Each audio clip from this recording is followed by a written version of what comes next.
सो hi guys, फिर से लौट आया हूँ एक हफ्ते बाद नई वीडियो लेके। अगर आपने बिगिनिंग आफ्टर द एंड की पिछला चैप्टर नहीं देखा है, जल्दी से जाके देख लीजिए। वो चैप्टर बहुत धमाकेदार था। चलिए आगे बढ़ते हैं। एपिसोड के शुरू में हम फ्लाइंग कासल को देखते हैं। उसके अंदर सबका ट्रायल चल रहा था, जैसे कि जेनेट्रे, अलवोल्ड और आर्थर। सब ने अपने अपने हिसाब से जो देखा और जैसा हुआ सब कुछ बता दिया। जैसे कि अलवोल्ड ने कहा कि अगर कुछ भी होता, कोई हलचल, कुछ भी आवाज, तो सबसे पहले उसे सुनाई देता, पर उसे कुछ भी सुनाई नहीं दिया।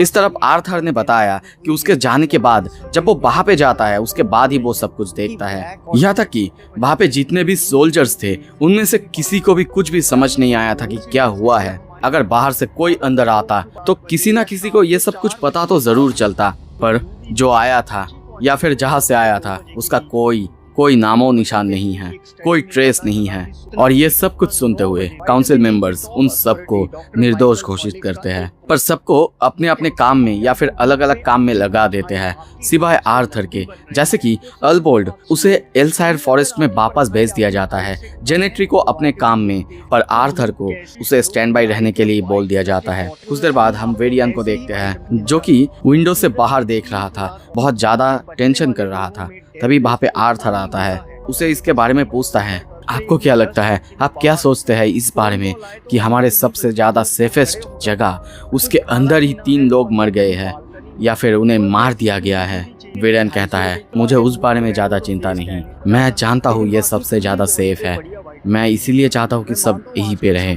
आर्थर भी सोचता है, हाँ वो सही कह रहे हैं, अगर कोई इंट्रूडर होता तो फिर वो उन्हें मारने क्यों जाता, जबकि काउंसिल मेंबर्स और लेंसेस अंदर थे, वो उनको मारने की कोशिश कर सकता था। एग्रोना ने मुझसे कहा था जितना कैजुअलिटीज कम हो उतना ही उसके लिए अच्छा है, क्योंकि वो यहाँ के सोल्जर्स, यहाँ के लोगों को अपने लिए काम में लगाना चाहता है, अपना पावर और ज्यादा बढ़ाना चाहता है। क्या रहीदास ने उसने कुछ ऐसा रिवील कर दिया था जो कि उन सब के लिए खतरनाक था। क्या रहीदास ने पर्पसली एक पोएम के रूप में मुझे वो सब कहा। ये वो सेम चीज है जैसा कि सिंथिया के साथ भी हुआ था। इस तरफ वेरियन वो आर्थर से कहता है, आर्थर अगर मैं सच बोलूं, इस समय मैं बहुत खराब स्टेज में हूँ। ये वर कुछ ऐसा है जिसे मैंने कभी फेस नहीं किया। सच में सब कुछ बहुत अजीब सा चल रहा है। आर्थर भी कहता है, हाँ आपने सही कहा, ऐसा फील हो रहा है जैसे कि कुछ बड़ा होने वाला है, बस मुझे पता नहीं क्या। कुछ देर बाद आर्थर जा रहा था, वो सोच रहा था सारे लेंसेस के बारे में। जैसे कि जनरल आया, उसे एलिनोर में भेज दिया गया है। जनरल मीका, उसे डार्ब में भेज दिया गया है इन्वेस्टिगेट करने के लिए।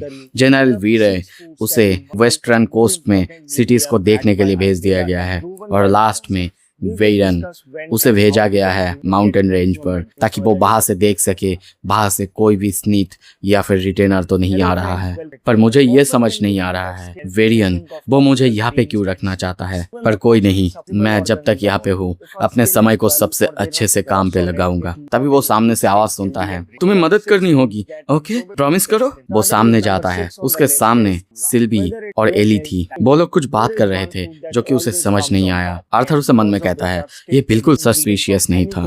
सिल्वी कहती है, नहीं तुम ओवरथिंक कर रहे हो। इस तरफ सिल्वी उससे सब कुछ पूछती है, जैसे कि क्या हुआ था भैया, आप इतने देर तक वहां पे थे। आर्थर कहता है, कुछ नहीं, बस कुछ मीटिंग्स थे। अब आर्थर उन दोनों को ट्रेनिंग ग्राउंड में जाने के लिए कहता है ताकि वो लोग ट्रेन कर सके। कुछ देर बाद वो लोग जा रहे थे। यहाँ पे आर्थर मन में सिल्वी से पूछता है कि वहां पे वो लोग क्या बातें कर रहे थे, पर सिल्वी कहता है, माफ करना, ये बात मुझे सीक्रेट रखनी ही होगी, मैंने वादा किया है। ये सुन के आर्थर खुश होता है कि वो लोग आपस में बहुत अच्छे दोस्ती निभा रहे हैं। कुछ देर बाद उन लोगों को हम ट्रेनिंग ग्राउंड में देखते हैं। यहाँ पे आते ही सबसे पहले आर्थर और एली दोनों अपना स्ट्रेचिंग और बाकी सारा वार्म अप चालू करते हैं, जो पहले देख के सिल्वी तो हैरान होती है, पर बाद में जब वो करने की कोशिश करती है वो बिल्कुल कर नहीं पा रही थी। ये देख के आर्थर हंसते हुए कहता है, ठीक है चलो अब रियल ट्रेनिंग चालू करें। और ऐसा कहते ही सिल्वी अपना पावर दिखाना चालू करता है। वो उसके ऊपर एक बहुत खतरनाक माना ब्लास्ट करता है, जो कि एक खतरनाक एरो जैसा था जो सीधा जाके आर्थर को लगता है और उसके बॉडी में चोट भी आता है।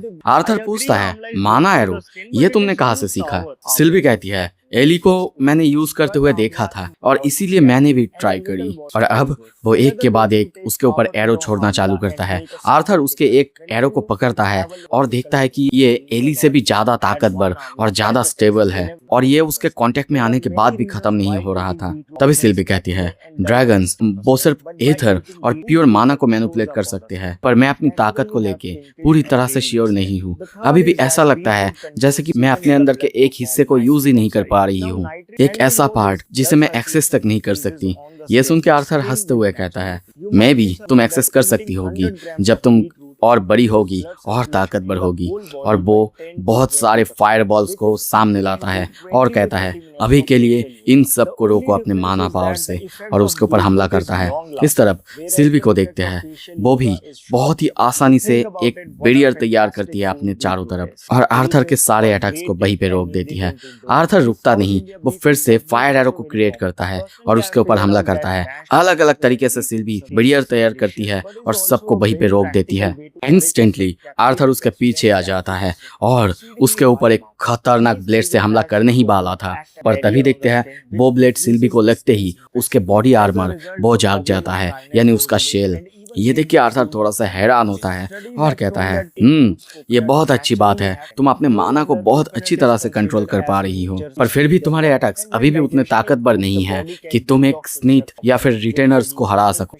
पर यहाँ पे सिल्वी कहता है कि अगर वो नॉर्मल फॉर्म में यानी ड्रैगन फॉर्म में होता तो शायद उसके माना ब्लास्ट वो और ताकतवर हो सकता था, वो अपने उस फॉर्म में अपने माना को बहुत ही अच्छी तरह से कंट्रोल कर पाता है। पर तभी आर्थर कहता है, कोई बात नहीं सिल्वी, चलो कुछ और ज्यादा टेस्ट करते हैं। और तभी वो उसके ऊपर हमला करता है एक के बाद एक, और सिल्वी उसके अटैक्स को बहुत ही अच्छे से रोकने की कोशिश करती है। आर्थर उसे जैसे कहता है वैसे ही सिल्वी करने की कोशिश करती है। आर्थर सिल्वी को बहुत ही अच्छे से ट्रेन कर रहा था, कैसे वो अपने माना को बहुत ही अच्छे से मैनिपुलेट कर पाए, शेप साइज सब कुछ बदल पाए, जो कि सिल्वी बहुत अच्छे से कर भी रही थी। और ये देख के आर्थर खुश होता है, कहता है कि तुम बैटल में मेरे साथ बहुत अच्छे से कोऑपरेट कर सकती हो। पर तभी हम एली को देखते हैं जो कि दूर से ये सब कुछ देखती है और उसे हम बहुत ही सैड देखते हैं। इसी के साथ ये एपिसोड यहीं पे खत्म करते हैं। अगला एपिसोड जल्दी लाने की कोशिश करूंगा, जितना जल्दी वो चैप्टर आ जाएगा। Thank you so much, stay tuned.